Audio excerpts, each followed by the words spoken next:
March 30th, 2021 Board of Police Commissioners meeting. We acknowledge we are on traditional lands of the Treaty 4 territory, and treaty signed with 35 First Nations across southern Saskatchewan, parts of Alberta and Manitoba, and the original lands of the Cree, Saulteaux, Dakota, Nakota, Lakota, and on the homeland of the Métis Nation. To ensure social distancing measures are being met during this time, members of the Board Commission are attending the meeting today through video conferencing. I'd like to remind those members who are attending through video conferencing of the following. Please ensure your video camera and microphone are turned off. If a member of the board wishes to speak, they enter their name in the chat window in order to be placed in the speaking queue. When speaking, remember to unmute your microphone and enable your video camera. A delegation will be attending the meeting today through teleconferencing to address the board on P021-9. Can I have someone make a motion to approve the public agenda?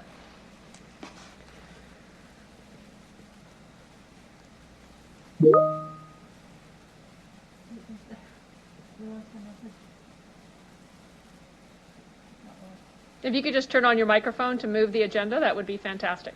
Oh, we may have lost the meeting. Just one moment, please.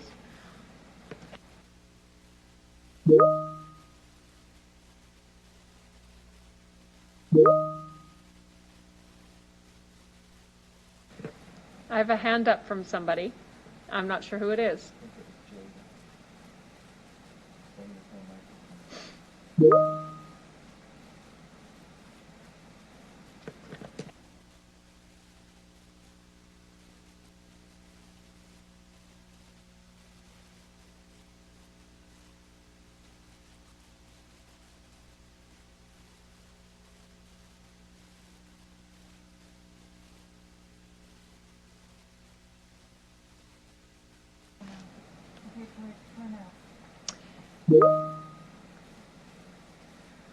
Commissioner Yee, are you there?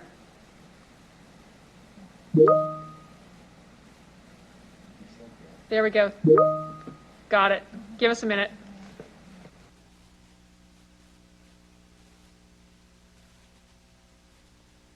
Apologies for the technical difficulties. Give us 1 minute and we'll get your sound turned on.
Commissioner Yee, can you try and unmute your microphone?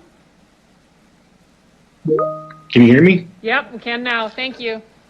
We're good. I'll make the motion to approve it. Thank you. I believe I have Commissioner Biffy was seconder.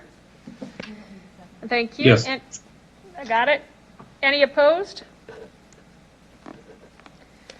Seeing none, carried. And can I have someone make a motion to approve the meeting minutes from the meeting held on February 23rd, 2021? Bresciani, so moved. Thank you, Bresciani. Any error or omissions? Any opposed? Seeing none, carried. Our first report is PO 21-8, Cultural and Community Diversity Unit. Chief, could you please introduce the report?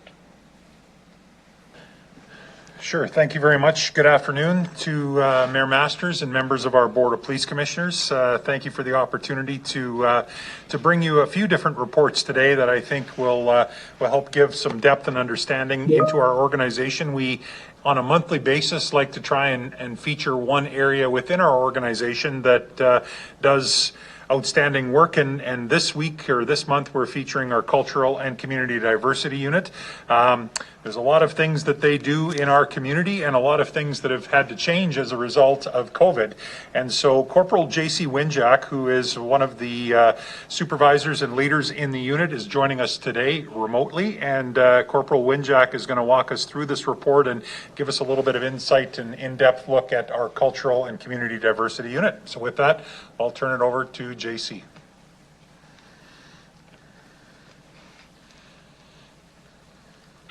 Good afternoon, everybody. Thank you for the introduction, and thank you for having our unit here today. Like was discussed already, 2020 and so far 2021 have been very interesting years for our unit. It has meant a lot of adaptation, a lot of challenges, but also we feel that we've had a lot of advancements within our unit because of everything that has occurred.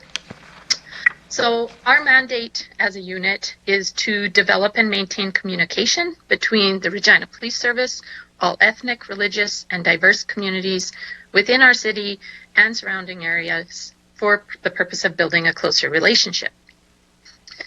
So at the start of 2020, our unit sat down. We have 6 goals, and we looked at them and thought about all the different ways that we could reach those goals.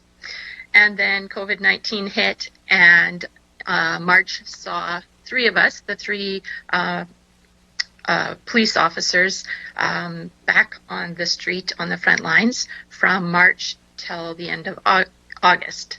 So that left just our 1 civilian member working from home when a number of global issues arose that has changed what we have looked at doing so far the rest of 2020 and 2021. So issues like the George Floyd death caused protests across Canada and the US, as well as our gender and sexual diverse communities speaking out because of the intersectionality with the incidents that were occurring. And then we saw the Defund the Police movement, where the Leader Post did an article on our unit, which then had some negative social media attached to it. So there were a number of issues throughout the summer that when we came back in August as a unit, we sat down to see how, with all the COVID restrictions, can we still try and work towards our goals and what that means for us. So number 1, our first goal is to increase the knowledge among all Regina Police Service employees of the cultural diversity of our community. One of the things that we started doing this year but has shut down is block training, where we looked to do a presentation on specifically terminology on the gender and sexual diverse community. It provides our members with the correct terminology to use and understanding it, but also history of the gender and sexually diverse groups and respectful interactions with those groups. That training was a mandatory thing that needed to occur so that we can look at getting the Safe Place program up and running in our community. That's a program that has been approved for a while now, but because we needed to get this training in before we can get it up and running, we've been waiting on that. So we are very hopeful that Safe Place will also get up and running as soon as we have all our members trained. With COVID-19, there was minimal community events that we could do. However, the Black Lives Matter movement really sparked our unit to try and work closer with that community. And so we worked with our media unit and members from the Black community within our own organization to share their story and their perspective on whatever it is they felt was what they wanted our membership to hear. We also, along with those, put out information sheets on Black history here in the city, the country, and our province to educate our members about the successes of Black people throughout our history. And then some of the other things that we have done earlier in 2019, later in 2019, early 2020, we worked to get out our Indigenous stories to our members and the public, the story around our TP, our Eagle staff, and our Elders Advisory. And then a number of other things where we work to put resources on RPS Connect for our members to look at things like our honor-based violence check sheet, protocols and procedures around honor-based violence, sometimes just information about what officers need to know about Muslims. So there's a number of different things there that we have offered to our members as education. Our second goal is to expand the unit's involvement in various ethnic, religious, diverse, and Indigenous sections of our community. This was probably one of the biggest struggles this year because community events had been canceled. Everything is virtual, not in person, so it was difficult to try and build new relationships in these times. However, like I said, because of some of the issues with the Black Lives Matter, Black and Sask is a group that arose here in Regina that is very, very dedicated, and we reached out to them and have met with them. We managed to get in one face-to-face meeting during some of the opening up, but we have met with them virtually since and have just worked to get their opinion on what we can do, how we can do it, what we should be speaking to our members about, those sorts of items. And we are planning to meet with them quarterly and then as needed. We also were able to start a new partnership with Saskatchewan Indigenous Institute Technology, SIIT, the Regina campus. We have been working with them to speak with their students. We're looking at doing some virtual lunch and learns around TRC and just really building that relationship. And then we renewed a relationship with Regina Immigrant Women's Center. We had previously done presentations and stuff, but had fallen off a bit. So we have reestablished that relationship as well to try and connect with more newcomers. And then, as always, we have a number of other groups, including the University of Regina, Sask Polytech, Regina Open Door Society, that we work with to present to mostly newcomers around various topics that they request. The third goal we have is to actively create interest and opportunity for employment within the Regina Police Service in the ethnic, religious, diverse, and Indigenous communities. Again, some of the things that normally occur, like our Treaty 4 and our Aboriginal Policing Prep program, are not running as normal.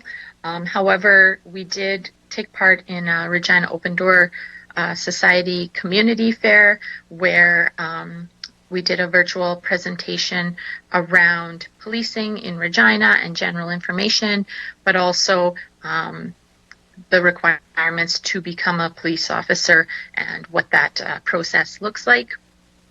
And then we've done a number of cultural presentations to our mentorship candidates. There are two of them. They're both diversity candidates, and we've been working with them to teach them about some of the cultural issues that we see within our city.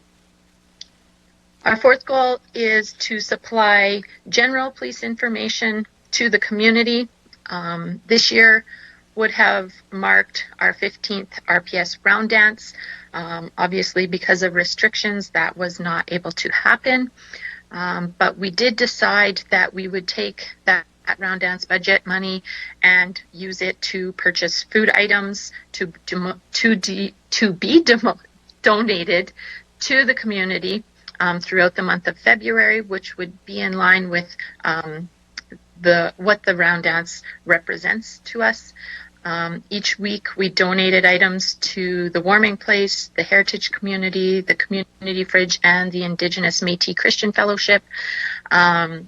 And then to further celebrate and honor our round dance, we completed a video with retired member Jim Pratt, who was accompanied by Aaron Tatusis, who explained our round dance story and how it came to be. And then that was posted to social media as well as sent out to our membership, and that also fell in line with Indigenous Storytelling Month. We also took part in an RLIP community forum. So RLIP is Regina Region Local Immigration Partnership. It was a 2-hour event that our unit is a partner in, and it brought together newcomers and Indigenous individuals and various organizations to speak about issues that are of concern in the city of Regina. We assisted in planning and executing this virtual event. It was well attended, centered on racism, and it also includes a portion where there will be ongoing further virtual events to be held.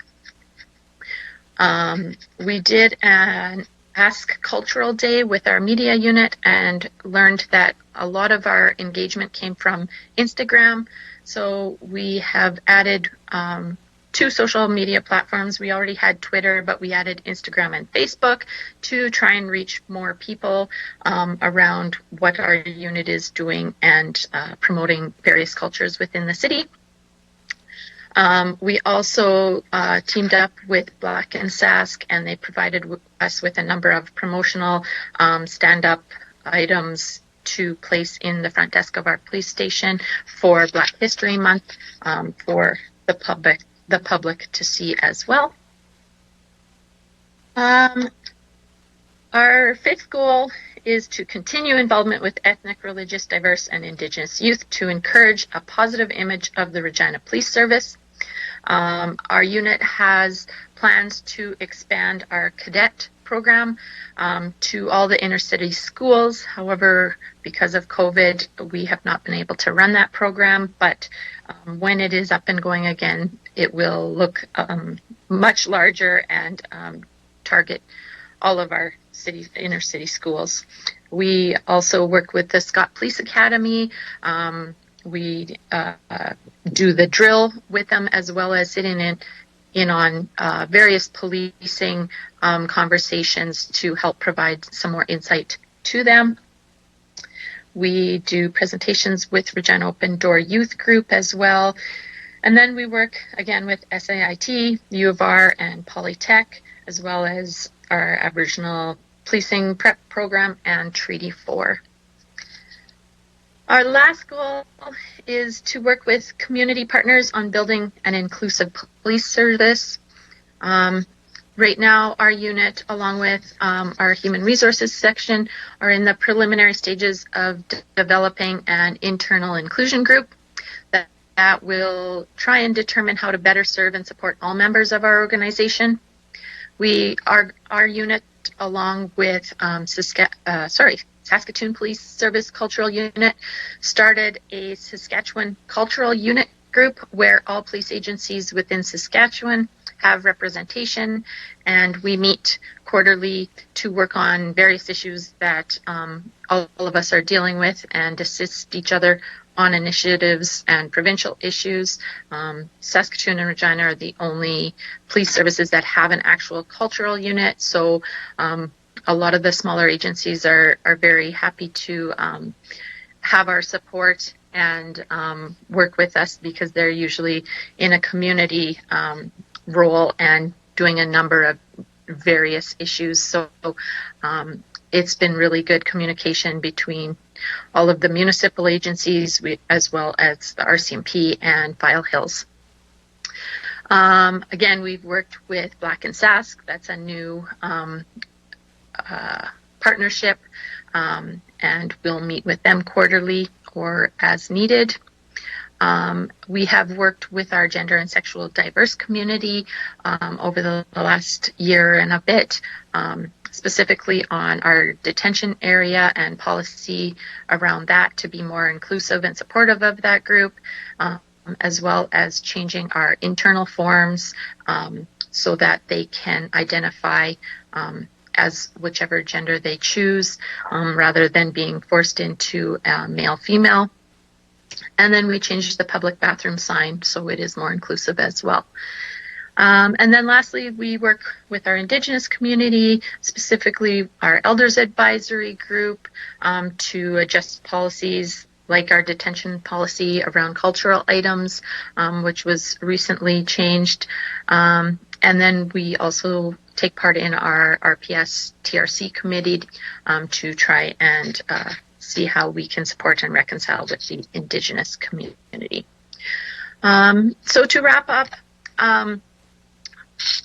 building an inclusive and supportive culture that promotes employee engagement and the health and well-being of all employees is a goal of our current strategic plan. We have worked towards this through our block training education to our members on this gender and sexual diverse community, as well as the Safe Place program. Further initiatives that support this goal include our Black History Month videos and information sheets, the telling of our RPS Indigenous stories, and working to start an internal inclusion group. We also have plans to continue with these items. It is Sikh Heritage Month starting in April and Asian History Month in May. So June, again, is Pride Month and Indigenous History Month as well. So there's a number of items that we will be looking to address over the next several months. The strategic plan goals of expanding public trust through continued community engagement and accomplishing more by leveraging resources through community partnerships speak to our many longtime partners like Open Door, RLIP, and the Cadet Corp, as well as our newly formed partnerships of SIIT and Black and Sask. Our focus will continue to be serving the community with a strong focus on respect for all people, by continuing to work with diverse partner organizations and educating our police membership. Our organization will be better able to protect our community in an equitable, inclusive, empathetic, and trustworthy manner. Thank you. Thank you very much. Any members of the commission have any questions?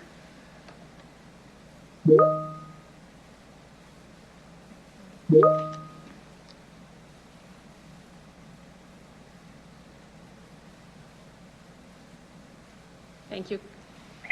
Commissioner Yee, an FYI, March 31st is Transgender Day of Visibility. Councillor Stevens.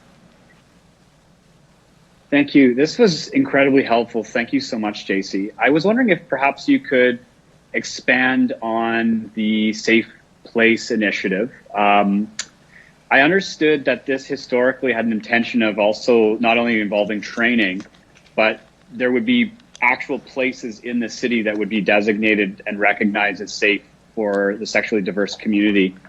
Can you tell me what that entails and if I'm actually accurate with how that is supposed to work? Absolutely. So Safe Place is a program that came out of the States, and then Vancouver Police adopted it as well. And then we had someone from Vancouver come to our organization and explain it further to us.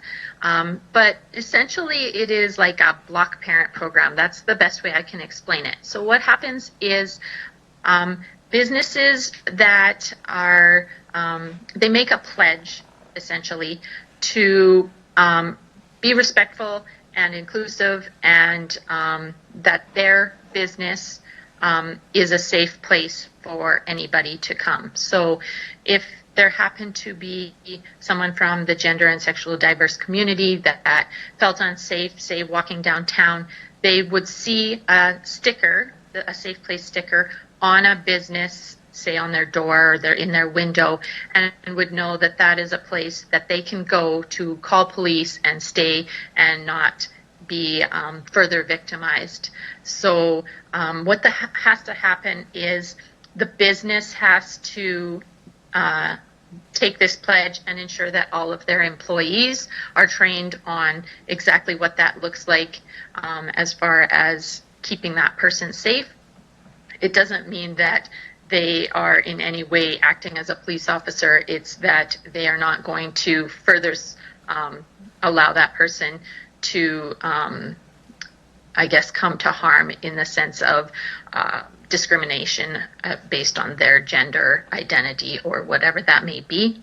The police officers in our city, it's really not an initiative that police have to do much. We would have the stickers that we would reach out to businesses to see if they would be interested, and it would be up to them to train their employees on what the program exactly is. I know COVID has obviously changed schedules around, and I do understand that there was some, political issues regarding the police involvement with this community. COVID subsides. Do you have a timeline on when this might roll out? Well, once our block training is finished, which it's on hold again here now, so I mean, we are hoping as soon as our block training is finished that we can start rolling that out. And there are a number of different businesses that would be on board. So it will likely be a slow rollout, but I'm hoping as soon as block training is complete that we can move forward with it. Great. Thank you so much. That's all I have. Thank you, Councillor Stevens. Commissioner Boucher.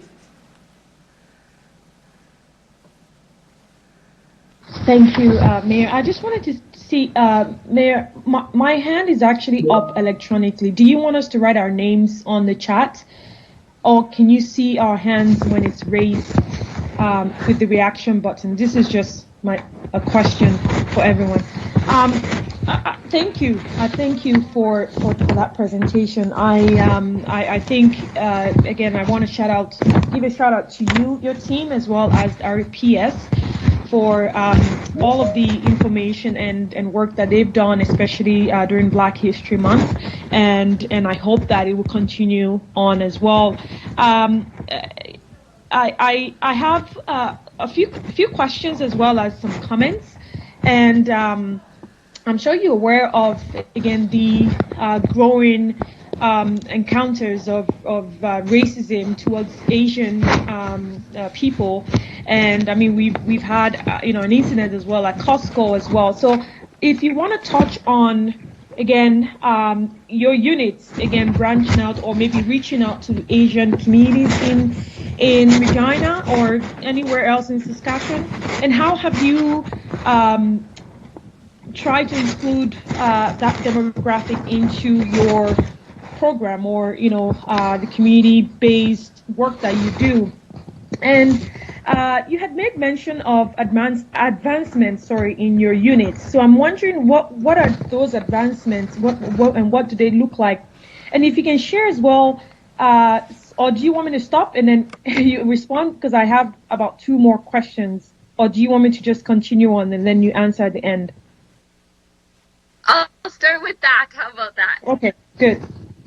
So, as far as the other communities, our unit has traditionally been very focused Indigenous because that's where we started. That is kind of why our unit began, is because of an Indigenous inquiry. And so it's been very heavily focused in that way, and our community has traditionally been very Indigenous. And then over the last, I'm going to say 10 years, we've seen so much immigration, and things have changed drastically with our demographics. And so we slowly started branching into newcomers, and it was traditionally, just teaching newcomers and presenting to them about policing and what policing is like in Canada. And although we continue to do that, with all these newer issues, we've seen that there is a need to do more. As far as the advancements, for us, just more outreach to various different groups. We have been working more and more with RLIP, who is a group that connects all cultures and all cultural organizations. There's a large number of different groups, often newcomer based, but it does include just about every culture that you can that we see here in Regina. And if we notice, or if they notice that a group isn't represented, they will reach out through their resources to include various other cultures that are maybe missing.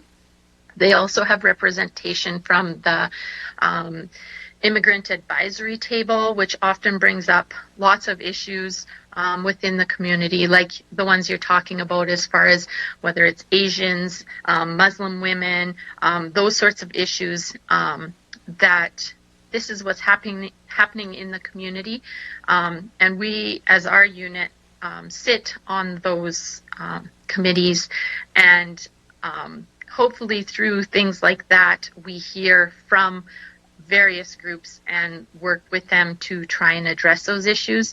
And that's what that RLIP community forum was about. They had several different speakers and spoke about racism and connecting people with police. I know one of the future topics that is going to be discussed is going to be, reporting to police and how you do it. And often we see many of them are scared of police. Many of them don't want to report or don't know how, or because of the lack of trust of police from their own countries, they just don't feel that they can approach us. Some of them don't want to bother us, and some of them are worried about being deported. So there's a number of different education pieces that we need to do as more and more people immigrate. But as far as also reaching out to the community around racism and what we can do right now, it's basically through social media, because that's really only our only way to get out and speak with the community. But then the other part of that is us educating our own membership. That's going to be sort of our focus for right now, because we can focus internally, and there is a lot of history with police and minority groups and disadvantaged groups, and so we want to ensure that our organization is educated and empathetic, and hopefully we can ensure that we give the best service to those groups that we can. Thank you. And just for the interest of time, and I also want to respect other people as well. I see some people have their hands up, but I was just going to make a comment here, and maybe you can help me understand this too. So one of your goals, actually, I think the second one, where your unit is trying to expand its involvement in various ethnic, religious, diverse, and indigenous sections in our community. But on the list, I see the U of R, Polytechnic, and SciAS, and I don't think there are ethnic or religious organization or community organizations. And if you can touch base on that as well, and what that involvement looks like. And just one last thing is with the Regina Open Doors, and I understand that most times when we talk about newcomers or new immigrants, the RODS seem to be the headquarters, right?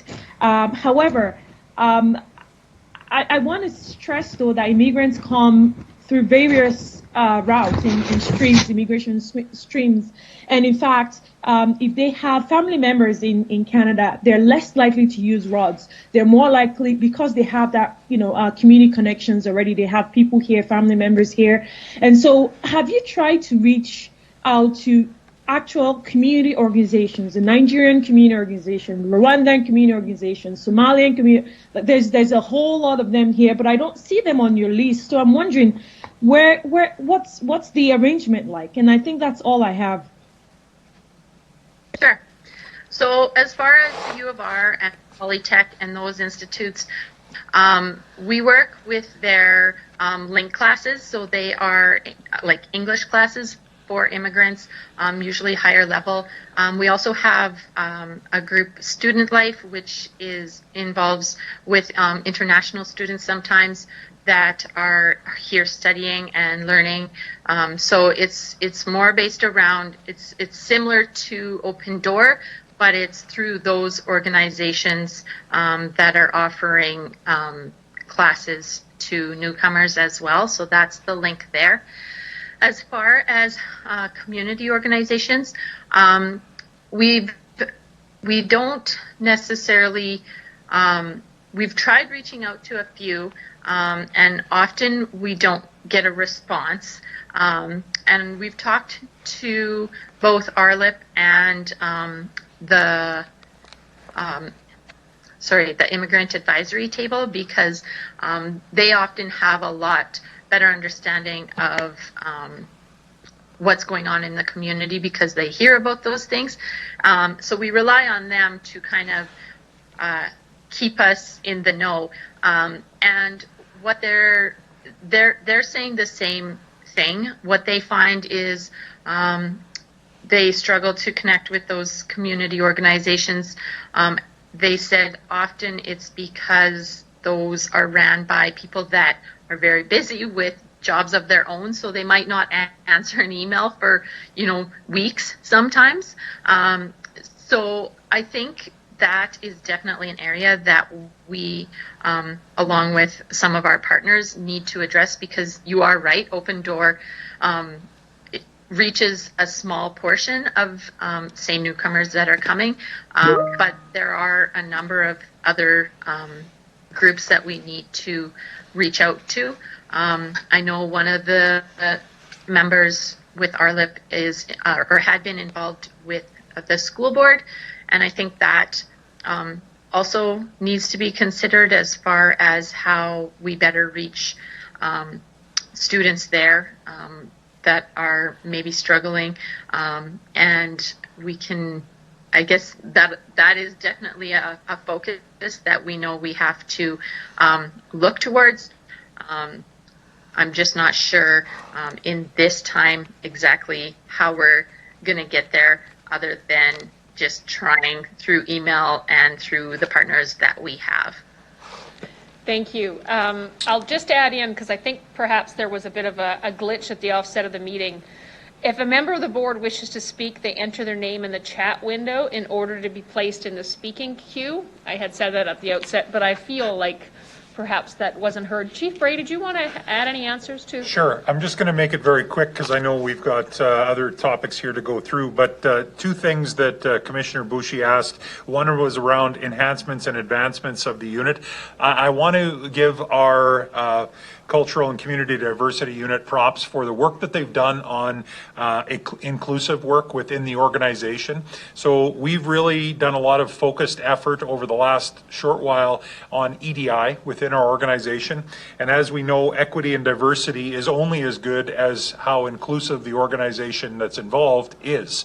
And so the work that they've done to try and build understanding, you heard JC talk about affinity groups that we're working on. Even some of the videos through Black History Month that I know we shared with the board were really steps to advance that dialogue within the organization. I couldn't be more proud than I am of the work that they've done internally. We've taken some huge steps forward in the last 6-7 months because of the work that our cultural unit has done. So with regard to Commissioner Bushi's question with regard to advancements, I just wanted to add that. And just the last thing, I heard Commissioner Bushi reference, I didn't see these groups on your list.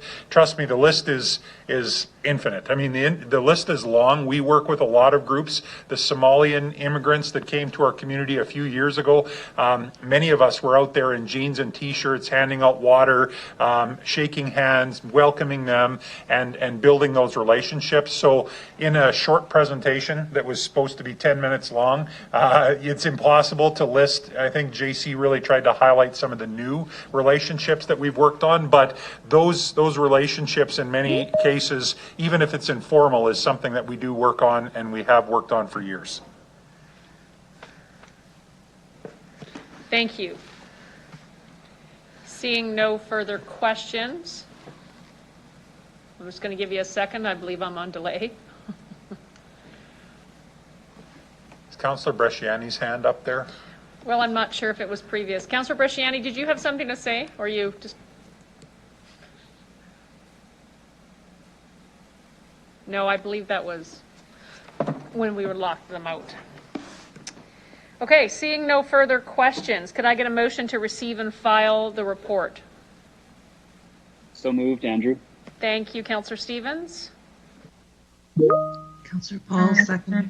Thank you. Anyone opposed? Hearing none, carried. Thank you very much. Thanks very much, JC. Thank you. Our next report is P021-9, which is a contact interview annual report. We have a delegation. Thank you. I'd like to call upon Delegation Florence Stratton. Please introduce yourself for the record. If you have 5 minutes to address the Board of Police Commissioners, after which the board may have questions for you. Good afternoon, Ms. Stratton. Good afternoon, Mayor Masters. Yes, it's Florence Stratton, and I'm representing myself. I'm here today to once again call for the banning of carding, street checks, contact interviews. It doesn't matter what we call this police practice, whether it's carding or street checks or contact interviews, the practice will inevitably involve racial bias. This is not because Regina Police are any more racist than the rest of us, by which I mean white Canadian colonial settler society. Rather, it's the rose by any other name principle, though in this case a more apt plant comparison might be stinkweed. It might also be noted that as the term changes, it becomes more innocuous sounding, with the current term, contact interview, being the blandest. I will use this term in my presentation, but only because it is the most recent. Perhaps meet and greet will be the next name for the practice. The RPS claims that its contact interviews are not racially biased. The RPS may have felt at liberty to make this claim because it does not record data on the race or ethnicity of the individuals interviewed. However, even without this data, there is solid evidence that its contact interviews are racially biased. The 2016 McLean study showing that Indigenous students are 1.6 times more likely to be stopped by the police than non-Indigenous students. There's also a large body of anecdotal evidence. For instance, of the many white settler Reginans I know, none has ever been contact interviewed. By contrast, every Indigenous man I know has been stopped by police multiple times. Moreover, in every Canadian city in which someone has dug into the data on the practice, there's been a finding of racial bias. Why would Regina be any different from, say, Halifax or Toronto or Edmonton or Vancouver? It is also instructive to place contact interviews in the context of the ongoing history of the colonization of Saskatchewan.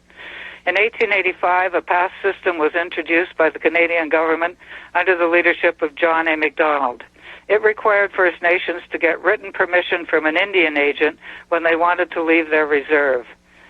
If caught by police without a pass, they were either incarcerated or returned to the reserve.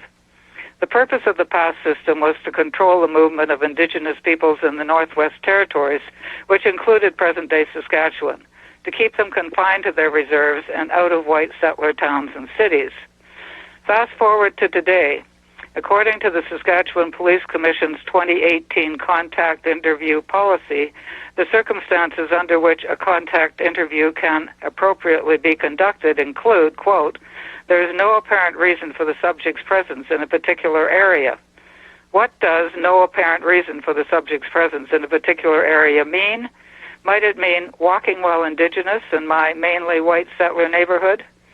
In other words, is a major purpose of the contact interviews to control the movement of Indigenous peoples to keep them out of white neighborhoods.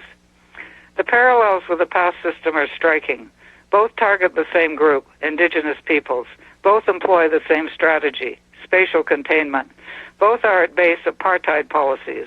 Both have the same goal, to keep Indigenous peoples out of settler space, originally by forcibly confining them to their reserves, and now by making it clear that certain urban areas are off limits.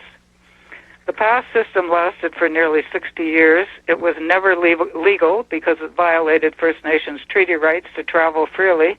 Prime Minister MacDonald knew this, which is why he never enacted the past system into law. Might contact interviews also be illegal?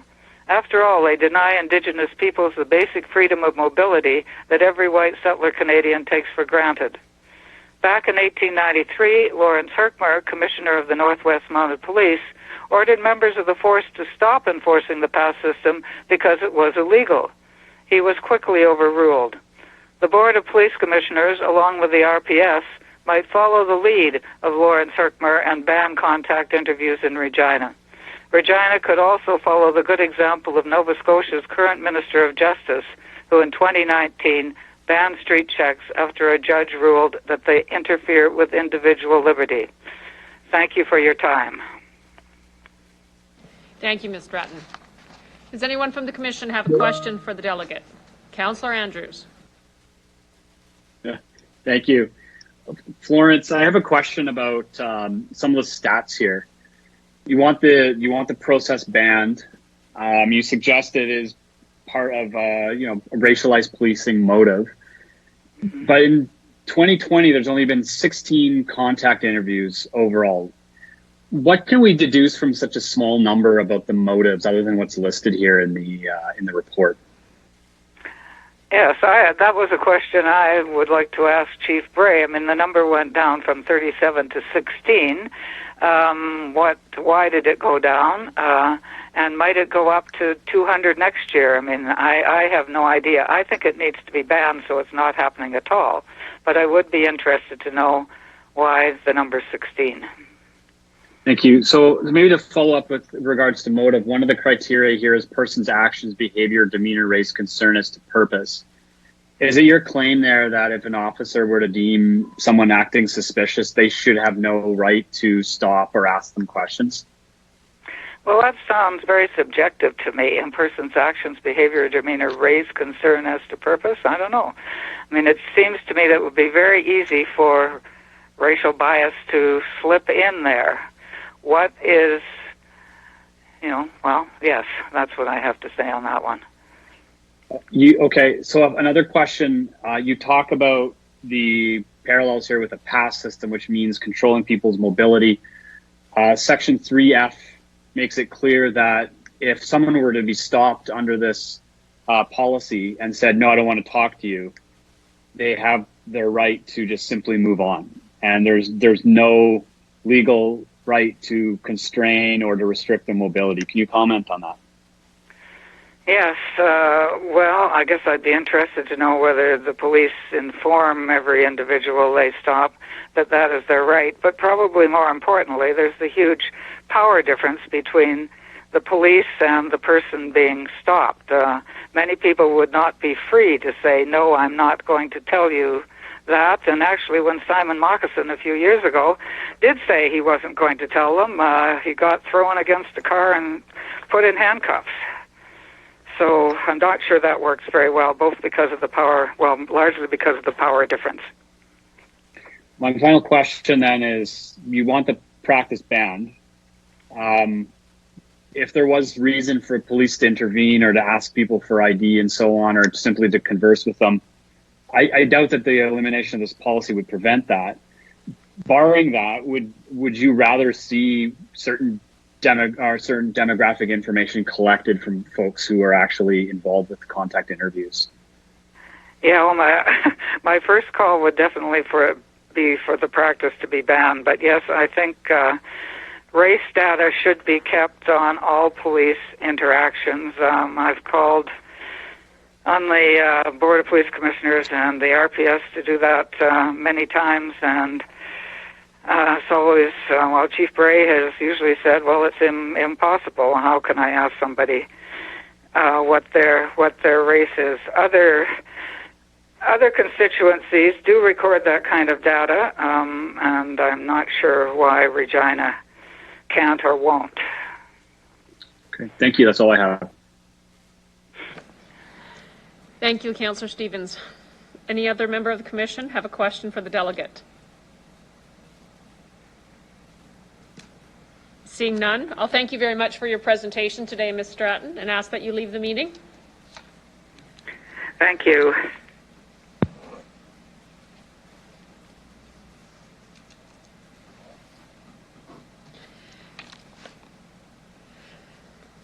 Chief Bray, could you please introduce the report? Sure. Thank you very much.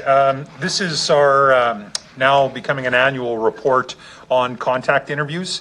Although I very seldom will get into debate with members of the public that make a presentation, I'm going to correct a few pieces of information that were presented in that public delegation. There is a huge difference between carding, street checks, and contact interviews. Make no doubt about it.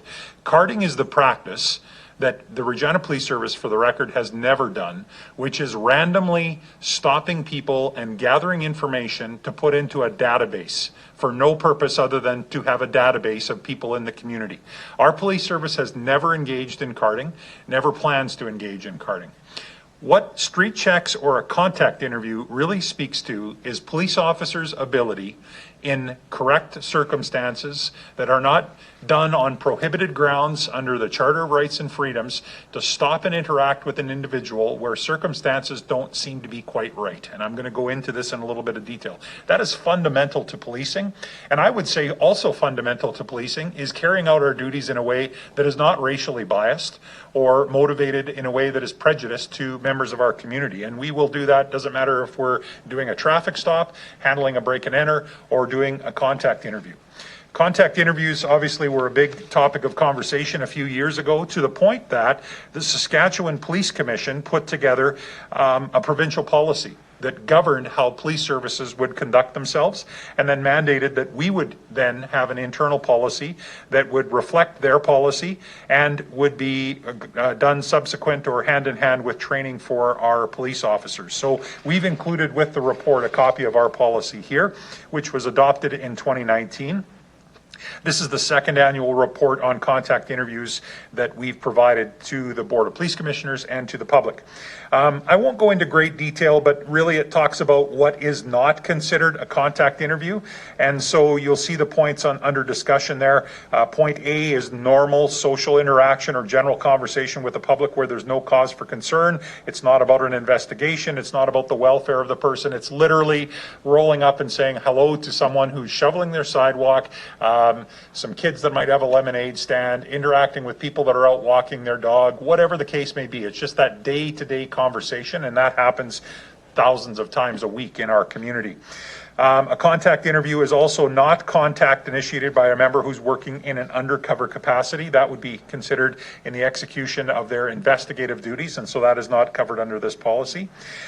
Visual observations were made by a member where no actual contact with the public is initiated. That's not considered a contact interview, so they don't actually stop and speak to the person.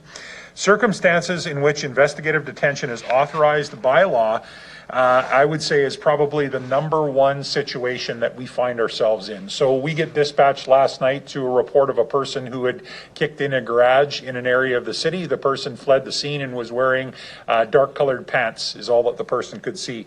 So our officers in the area are going to talk to people that are out on foot to see if A, they heard anything, saw anything, and B, maybe they were involved. Those would not be considered contact interviews. They're not random, it's focused, and it's related to an investigation that we're doing.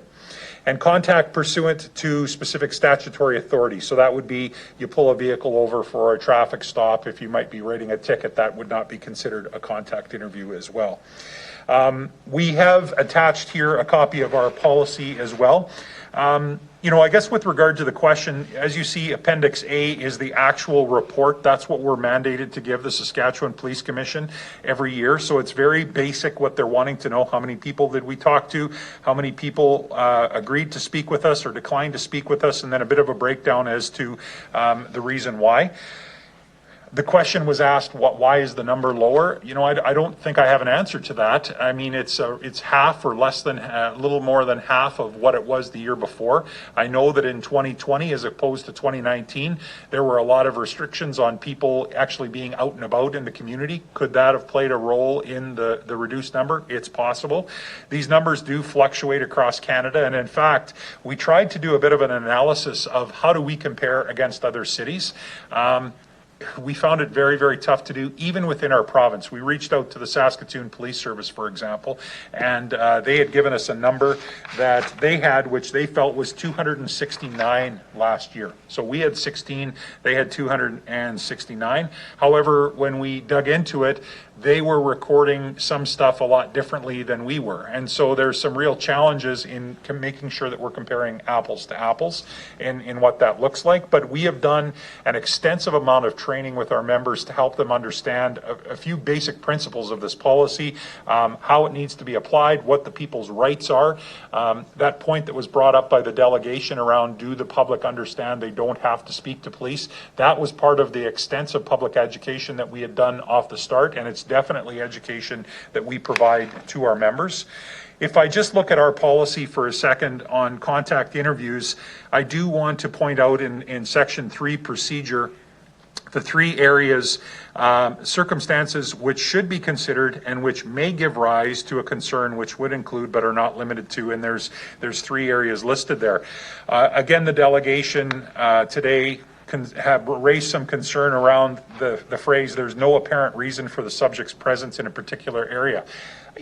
I think I can understand that there would be some concern. How can you say, if you see Evan Bray walking in an alley in the 8th block of Grace Street, should I or should I not be there? We have to make sure that we're very diligent on being able to articulate why our concern is there. And the example that they actually give in this policy is one that we've talked about often.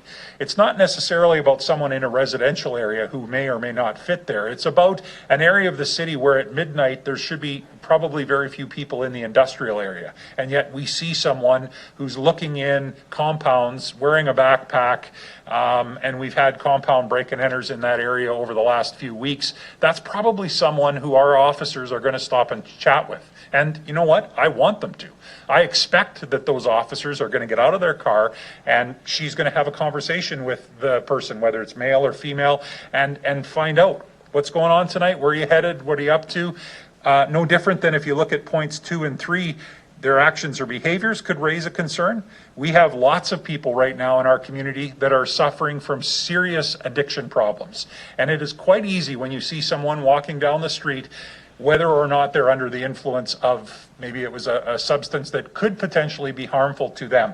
And when you have a night like we did last night, which we have a lot of, that ability to take care of themselves could be diminished. And so the officers, again, pulling over and having a conversation.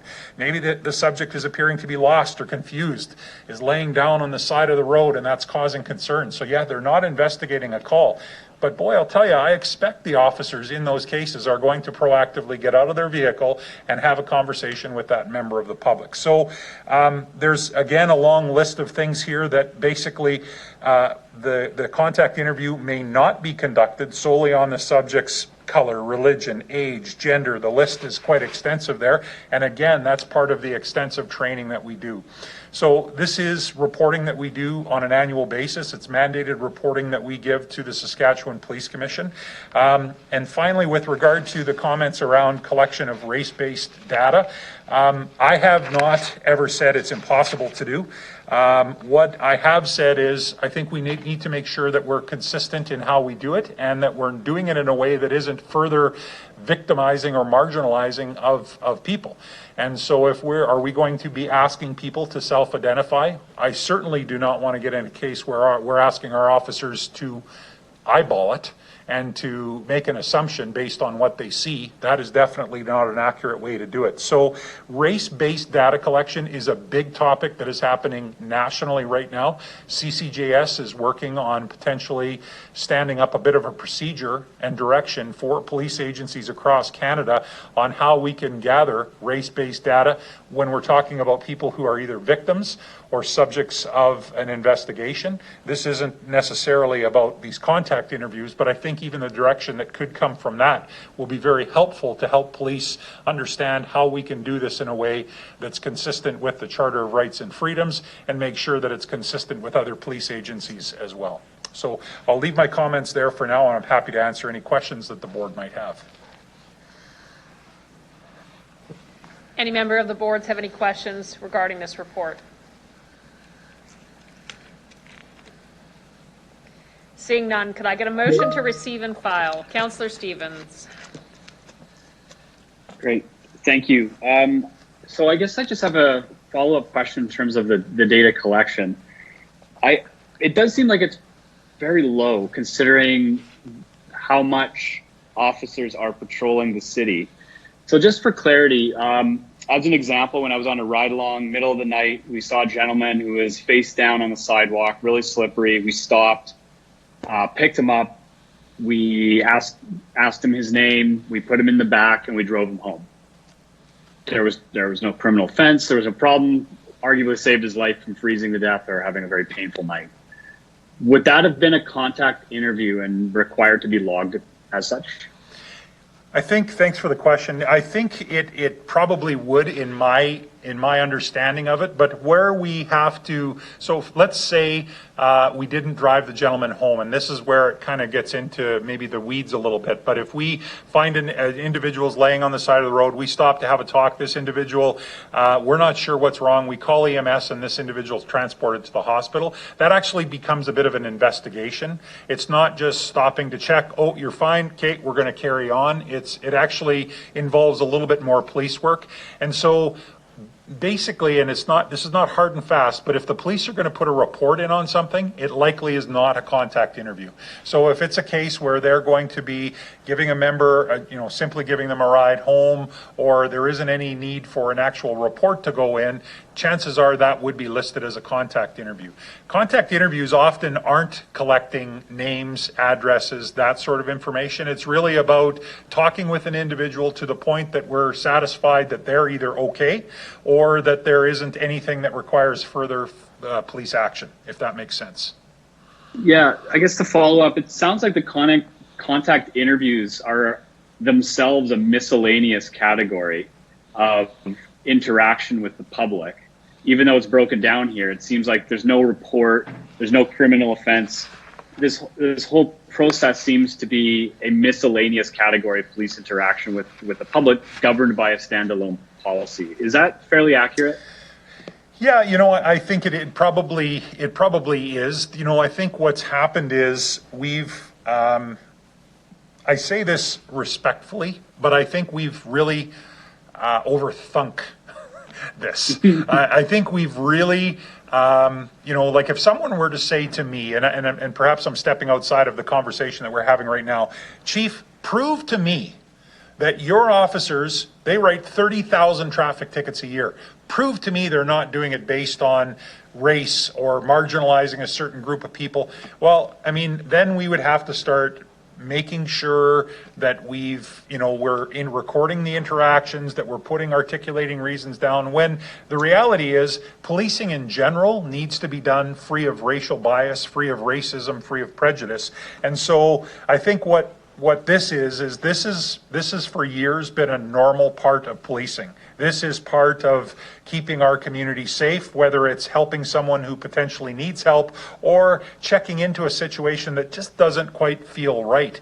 But now we're trying to put policy on it. And so as you heard me read out when I was going through this, here's all of the situations that are not a contact interview. Here's all of the reasons you can't do a contact interview. Here's the reasons in which we will allow you to do it. It becomes a very narrow band, and sometimes there's some flow that happens. It starts out as a potential contact interview and then turns into an investigation, or vice versa. And so, yeah, I think you're right. This is a bit of a gray area, and it's a little bit of a tough topic to try and measure. And we've even found this to be very challenging when talking with our members. It's easier for us to just tell members how we want them to operate without racism, without bias, making sure that we're not infringing on people's charter rights, but that they're doing their job and that they're keeping our community safe. So I'm not sure, Councillor, if that answers to your question, but I do think it is a little bit of an elusive category for us to try and nail down. Thank you. That's all. Thank you, Councillor Stevens. Commissioner Bither. Good afternoon. Chief Bray, I think your presentation was really good and really appreciate that. My suggestion is it's more of a curiosity that is there any sort of onboarding or even walking in the shoe of a police officer available for someone like me? Can I get a 2-hour drive-by with a police officer, hopefully when the COVID is over, and really try to understand what a police officer actually do when they are on patrolling the streets of Regina?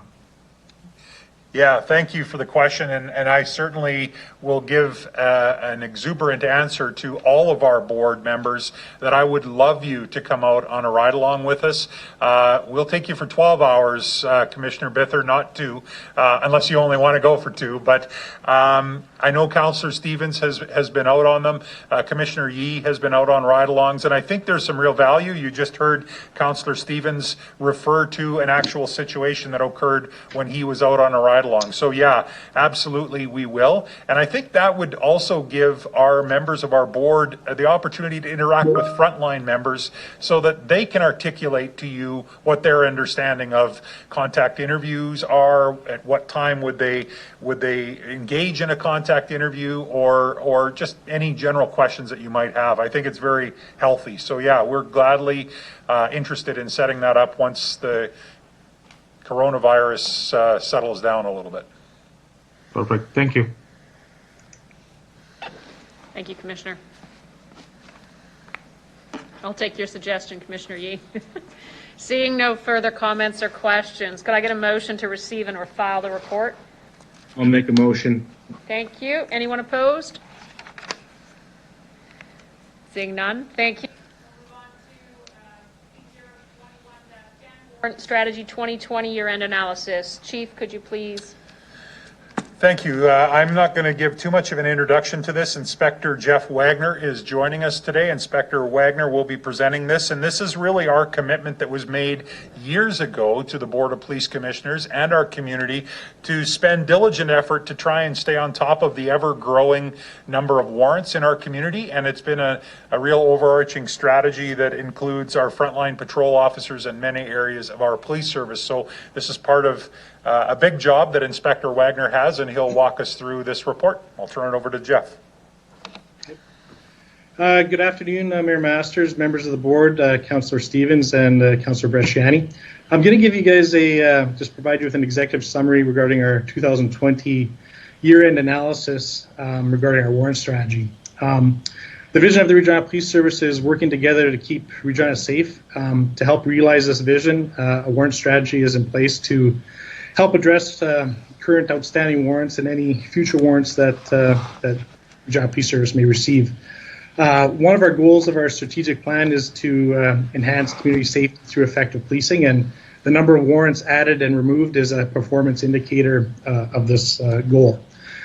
So the Regina Police Service, as the Chief mentioned, we've had a warrant strategy for a number of years. The objective of this strategy has been to reduce the number of outstanding warrants and wanted offenders living within our city. The strategy is as follows. As part of the tactical coordination strategy, the strategic services section and district staff sergeants and our investigative service division, they identify the most wanted offenders each week. These offenders are selected based on the seriousness of the offense, the number of outstanding warrants, and known residency in the city of Regina. Calls for service are then generated to proactively locate and arrest these wanted offenders.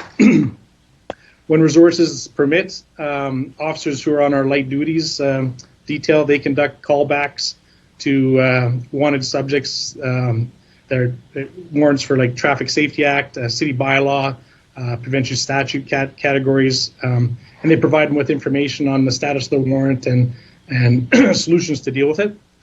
Warrants issued for offenses such as break and enter, robbery, theft of auto, they're sent to specific units assigned within our ISD division for follow-up. And then warrants which are 5 years old and not classified as a personal injury offense or they're deemed as historical warrants. And these warrants are sent over to the Crown to be evaluated and withdrawn if appropriate, if they deem it appropriate. And then outstanding warrants for persons believed to be residing outside of Regina or the province of Saskatchewan, if they have no fixed address or they're deemed historical, which are 5 years old and not a personal injury offense. They're separated from the outstanding arrest warrants for wanted persons that are known to be living in Regina. And the investigative process following a request for a warrant, if an officer requests a warrant, it's been streamlined to have that originating officer try to locate and arrest that offender. So the year-end analysis for 2020, which again was from January 1st to December 31st, revealed the following. On January 1st, 2020, we had 3,255 people that were wanted on 4,246 outstanding warrants. And then as of December 31st, there were 2,471 people wanted on 3,174 warrants. This represents a 25.25 decrease in the number of outstanding warrants and basically a 24% decrease in the amount of wanted offenders. Some of the reasons for these decreases can be loosely attributed to COVID, obviously, but also the Saskatchewan Provincial Court, they disposed of 1,145 charges by way of stay of proceedings, caution letters, and summonses. The Ministry of Corrections and Policing, they also had a decrease in the amount of warrant requests for breach-related charges as a result of COVID-19. And then also there was we had some court closures which may have delayed the issuing of warrants that typically would have been sought out in pre-COVID years.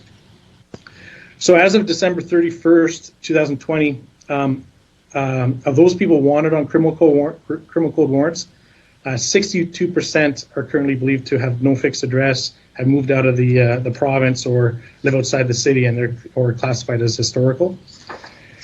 And only 38% of the people currently wanted on criminal code warrants have a known residency in the city of Regina. Conversely, 96% of the people wanted on provincial statutes or city bylaw warrants have known addresses within the city of Regina. So going forward, the Regina Police Service will continue to evaluate the warrant strategy, in particular the tactical coordination approach, which focuses on enforcement efforts on offenders based on, again, the seriousness of the offense, number of outstanding warrants, and known residency in the city of Regina. The Regina Police Service will continue to look for innovative ways to reduce the number of warrants and wanted offenders in our community and to achieve our goal of enhancing community safety through effective policing. So thank you. And are there any questions?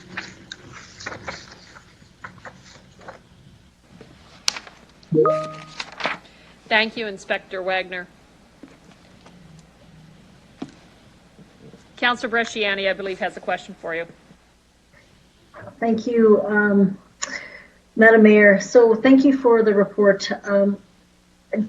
Just a comment, and I really want to say I appreciate it when it's out on social media that you put out and I don't know if it's the same, but if someone is moving into an area. So there was someone who was, I think they were child molester or something like that. They're now, and you actually have indicated they're moving into the heritage area. Is this the same kind of thing that you're talking about here with the warrants as well?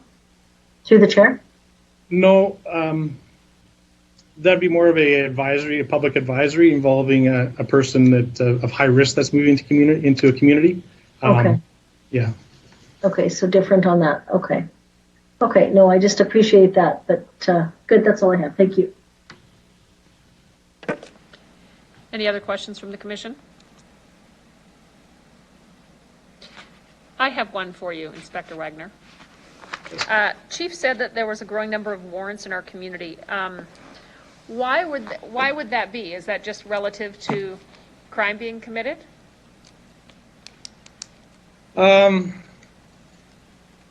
Yeah, it's just, well, I wasn't privy to the chief's comment, but, we typically will ask for a warrant when someone commits an offense and we can't locate them. We'll typically ask for a warrant for arrest, and then that goes on the system. And we try to utilize our warrant strategy if it's obviously, a serious offense. Some of our ISD personnel will make attempts to locate that person, and we have the other facets of our warrant strategy. But it depends on if we're able to locate that person. If we can't, then we'll seek out a warrant for arrest. So basically, that lets any other police service in Canada know that person's wanted, and gets put on CPIC, and just it helps us locate and keep offenders accountable. So. Thank you. Deputy Chief Ray, did you want to speak to that? Thanks, Mayor Masters. I'm actually going to speak first on Councillor Bresciani's question about the high-risk offender. The media releases that we do, and we have notification that's received by us when an offender is released back in the community that is identified as a high-risk offender. At that time, we do a review, and oftentimes we'll make a request. It's through the provincial government that we can release his name and his information back to the community to warn the public on what's happening. So that is the case that she's looking at. So we just warn the public that this individual is out. He's a dangerous person, and just make the public aware of that. As far as the warrants, the increase in warrants or the number of warrants, that fluctuates tremendously throughout the course of a year, the number of warrants that we have. And as Inspector Wagner's talked about, we have a number of strategies in place to try to mitigate the number of warrants in our community to hold offenders accountable. Last year, we created a corrections support unit that supports the work that's being done through this through the warrant strategy. They will look at individuals that are out there in our community that are going to be released, that are being monitored through community corrections, community probations, and we'll do work to ensure that they're being monitored in our community. So as the warrants become available, there's a direct line of communication with our members, and we'll try to hold them accountable as quick as we can, so their offending behavior is limited. And again, through the strategy, that type of work happens with our investigative services division into our communication services division, and our members are hooked into these individuals that are out in our community. Perfect. Thank you. I believe Commissioner Boucher has a question. Thank you, Mayor. Actually, you asked one of my questions, so I thank you for taking it out of my mouth. But my question is just to follow up on the Mayor's question. Is there any difference in terms of the type of warrants? Are we seeing an increase in one type of warrant versus the other? And if you can just help me explain what the difference is between, say, the number of persons wanted versus outstanding warrants. So if a person is wanted, is that a warrant on that person, or is it different from an outstanding warrant, so that a warrant has been issued but they can't find the person? Am I correct, or? Yeah. The reason, the number of people wanted, so there could be one person wanted and they could have a bunch of different offenses. So that's kind of the simple answer, is that one person might have several different warrants, but it'll be one person wanted but several different offenses. So basically the difference between the number of people wanted and the number of outstanding warrants indicates that like a single person may have multiple warrants for their arrest. So this is your question. Okay, so the number of outstanding warrants will be, say, if a person has 7 different warrants, they have those outstanding warrants. Oh, okay, thank you. No, that's all. Great, thank you. Thank you. Seeing no other questions or comments, thanks again, Inspector Wagner. Thank you. Could I get a motion to receive and file the report? I will move it. Yashu. Thank you. Anyone opposed? Seeing none, we have P021-11, the false alarm bylaw. Great, thank you very much, Mayor Masters. I'm going to turn this over right away to Ms. Liz Nguyen, who's going to present this report. Liz is the manager of our communication center. Liz and her team brought this forward a couple of years ago as a procedure change for our organization. And I can tell you that this is probably one of the greatest efforts that we've ever undertaken internally in terms of substantially reducing calls for service to the front line. This is in line with lots of other municipalities, and so I'll turn it over to Liz. Again, very much appreciative of the work she did to bring this forward, and then reports back to us on an annual basis. Liz?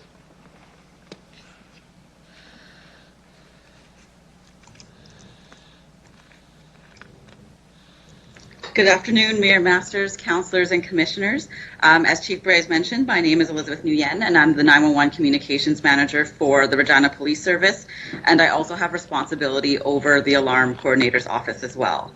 The purpose of the False Alarm Bylaw Report is to provide annual reporting to the board and to the public on the False Alarm Bylaw and the impact of alarm calls for service on the Regina Police Service.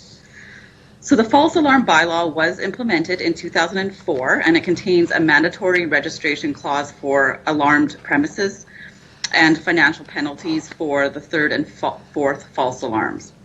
A caution notice is served after a premise has had 2 false alarms, and a $75 penalty is assessed after the third and fourth false alarm. The fourth false alarm within a 360-day period also causes a suspension of police response to subsequent alarms. In January of 2019, we implemented enhanced call verification. Enhanced call verification, or ECV, requires alarm companies to verify the validity of an intrusion alarm before requesting police attendance. This additional accountability on alarm companies resulted in significant decreases in 2019 and in 2020 in the number of alarms calls for service and the number of false alarms requiring police attendance.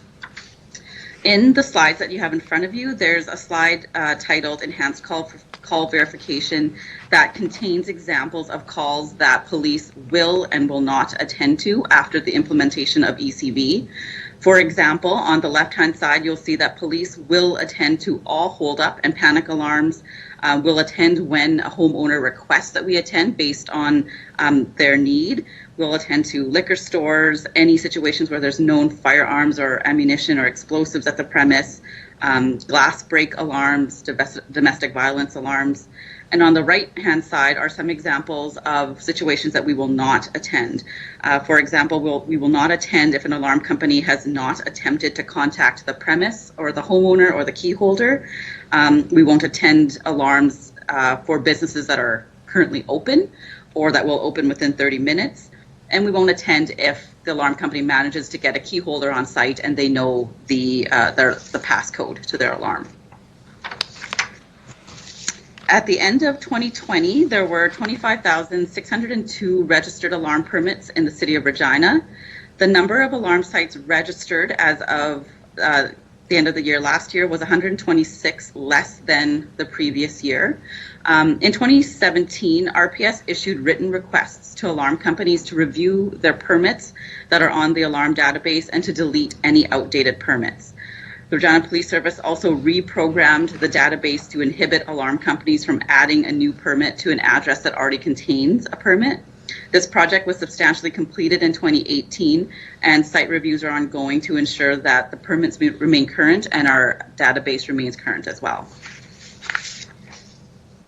In 2020, there were 1,207 alarm calls for service in Regina, which is a significant decrease from the 1,506 in 2019, and even more significant decrease compared to the 3,791 alarm calls for service in 2018.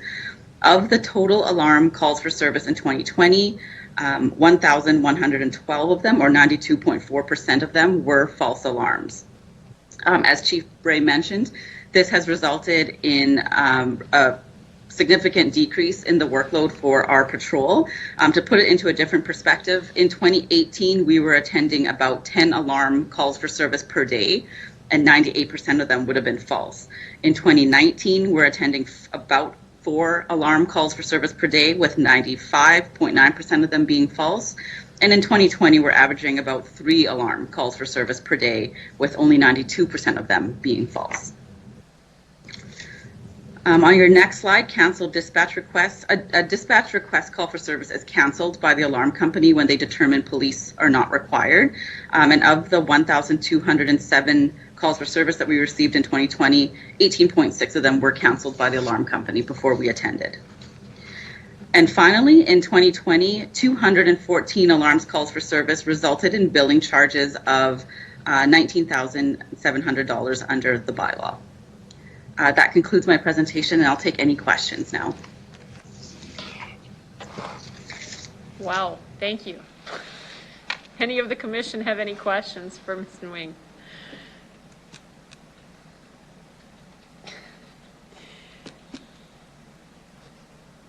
Seeing none, I'll thank you very much. Chief, do you have any comment?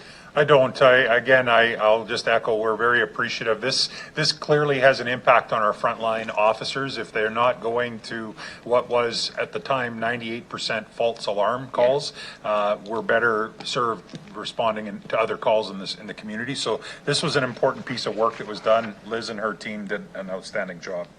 Reduction of thousands, impressive. Can I get a motion to receive and file the report, please? I'll make a motion. Thanks very much. Any opposed? Seeing none, we'll move on to, I need these. PO 21-12, monthly crime statistics. Okay, great. Thank you very much, Mayor Masters. I'll walk you through our monthly crime stats. So this takes us to the end of February of 2021. So as I've said before, the first 2-3 months of the year, really we're getting our feet under us to understand what the comparison is going to look like from the year before.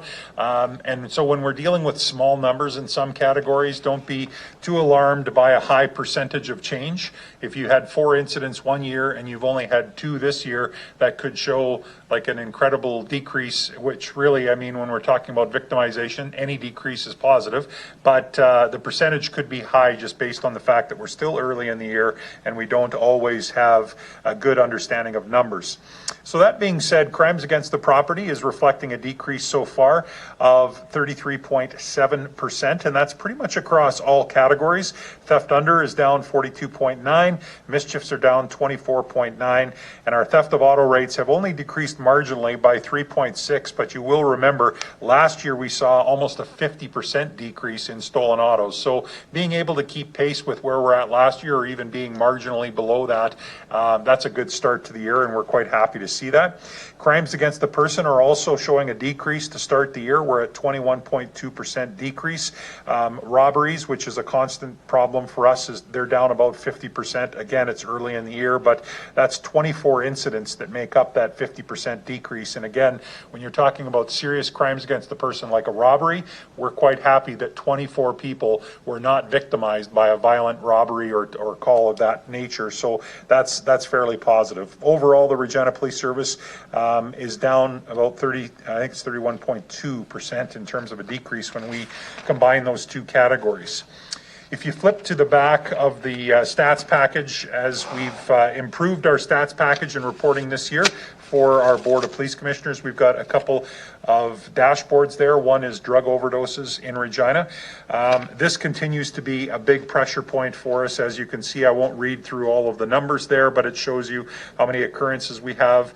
Police don't attend to every drug overdose. They are predominantly looked at as a health issue. However, there are lots of times where our partners with emergency medical services will want us to attend. And like I've said before to the board, there's a lot of work that goes into digging into this problem. Harm reduction work, you've talked at this level before about safe consumption sites, the carrying of naloxone and the handing out of naloxone in our community, the opioid task force work that's happening, the drug task force with the provincial government, work being done by chiefs across Canada, chiefs of police to decriminalize simple possession, if there's a way to divert that into alternative health-related response. And then, of course, from a policing standpoint, we're always tasked with enforcement when it comes to the trafficking and the importing of these illicit drugs into our community. Again, just last night, 650 grams of cocaine, 62 grams of fentanyl, and close to $15,000 in cash was seized in our community. So that enforcement work focused on those that are trafficking these illicit poisonous substances into our community continues diligently by our police service, and there's a lot of work that needs to be done outside of our police service to try and get a handle on this. In terms of our monthly dashboard, along the top there, you'll see boxes, traffic stops, domestics, etc. I've just broken down a couple per day. So domestics, for example, in the month of February, we're still averaging 20 a day. Missing person reports, there's over 3 of those happening a day. 4 suicide calls a day, 1 to 2 firearm seizures, and 4 to 5 drug seizures every day through the month of February. So again, just a bit of a deeper dive at the bottom, some understanding of how many COVID calls we've had and what that looks like. I do expect our next board meeting, you'll see potentially a bit of an increase in terms of COVID calls and enforcement given the stricter restrictions that we've had. We've had a few incidents lately where we've had to go out and deal with noisy parties or gatherings that are contrary to the public health order. That's what I've got for you this month with the stats package. I'm happy to answer any questions that you might have. Councillor Bresciani? Thank you. Through to the chief. Thank you for the report. I do have a question in regards to where the stuff would be captured, information would be captured regarding calls to police for racing, stunting, and kind of the vehicle noise, that kind of thing. Would that be, where would I look for that in this report, the chair? Thank you for the question. I don't think you'd see a breakdown. You've got, if you look at, what page is this of the report? So after the main report, there's a monthly statistical extract. It's got some definitions on the back, and then the next one, February 2021 traffic, March at the top of the page. So that's got traffic tickets that are issued, what the breakdown is as well. And towards the bottom of the page on the back side, sorry. Oh, okay. Sorry. I'm just getting sign language through the glass from my deputy here. So if I go back to the monthly statistical extract, on the bottom, there's criminal code traffic breakdown. So that shows the number of impaired drivers, dangerous drive, along with traffic tickets that have been issued and ASE tickets that have been issued. That breakdown also, there's some more detail that's given on that traffic extract as well. So that gives you an idea of the number of tickets that are written. It doesn't break down the calls for service, which is almost a bit of a tough one for us to break down because they don't all come through the communication center. Calls for service with regard to traffic can come in on our, we have an administrative traffic line. They can come in through email. Oftentimes they'll come when a person stops one of our officers. They're driving through a neighborhood. They'll stop and say, hey, we're having problems with drivers on South Albert Street, the loud noise and those types of things. As the warmer weather comes, this is definitely something that we see on the increase. And I'm wondering if Dean, if you would want to just comment on this. I know there's some work that's going into some strategy for the spring and summer here to try and curb this problem that we see on the rise every year at this time. Great, thank you. Like last year, we initiated Project Speed, and that was initiated to help with the increases that we generally see in our speed of our people in the city as spring arrives. We see that the roads driving conditions get better, and we generally see an increase in speeds and driving actions of people in our community. So as a result, we put together a project last year, and we're replicating it this year, and we're going to be out in the community doing a bunch of enforcement, education, and hopefully some positive ticketing campaigns where we're out there talking to those individuals who are out and about in the community and holding them accountable for their driving actions and educating those that are out and just driving around. And hopefully through some positive ticketing campaigns, social media, we're able to show the community that there's lots of good work that the police are doing in trying to educate drivers to slow down and at that time, increase community safety through their driving actions. So that's going to take place in the next couple of weeks. I believe we've already had some work that's being done with our school resource officers who are out of the schools right now, our combined traffic safety services, who are no longer able to leave Regina.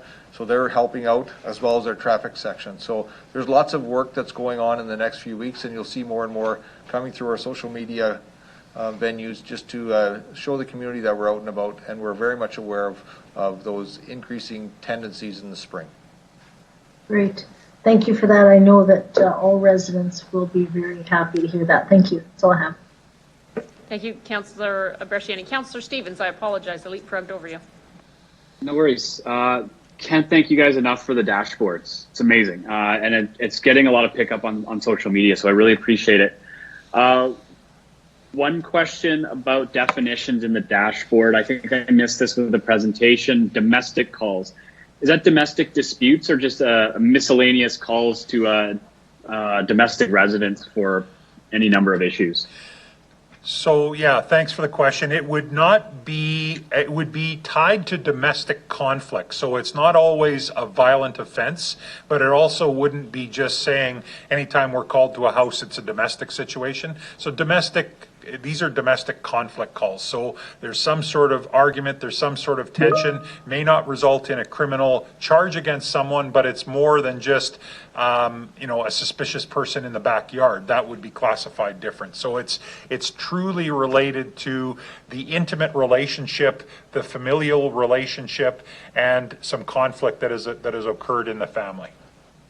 Thank you. Very helpful. Regarding missing people by month, can you comment on maybe the percentage that turn out okay? For instance, in February, 76 missing people that month. How many are resolved? It's very high. I'm looking at Dean to see. I don't know that either of us have the number at our fingertips, but it's going to be mid to high 90s. We have challenges in our community with runaways, for example, and so I'm not diminishing the safety concern. There is absolutely a safety concern when a 13-year-old flees their home, whether it be their personal home, a foster home, whatever. But a lot of times within a day, we're able to locate the person, and it's just simply, dealing with some challenges that they might have with their home situation and whatever. So a very, very high percentage of those are ones that we are able to locate the person in a fairly quick turnaround. This is one thing that we follow. You can follow social media fairly closely to see how these resolve themselves. Our watch commanders will always put out a missing person report the second a person is reporting missing, and then we'll report when they're located as well. So we try and keep the public well informed of this. High percentage are located, but obviously there's a few that are longer term investigations. Thank you. That's all I have.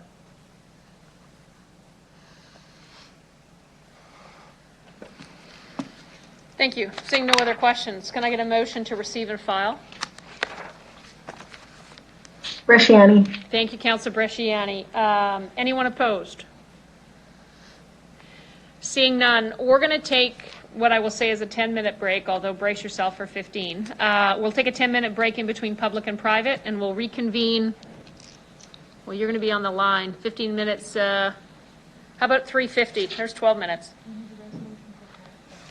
And I need a resolution for private session. So moved, Andrew. Thank you. And we're going to mandatory recess for 12 minutes. Thanks, guys.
you.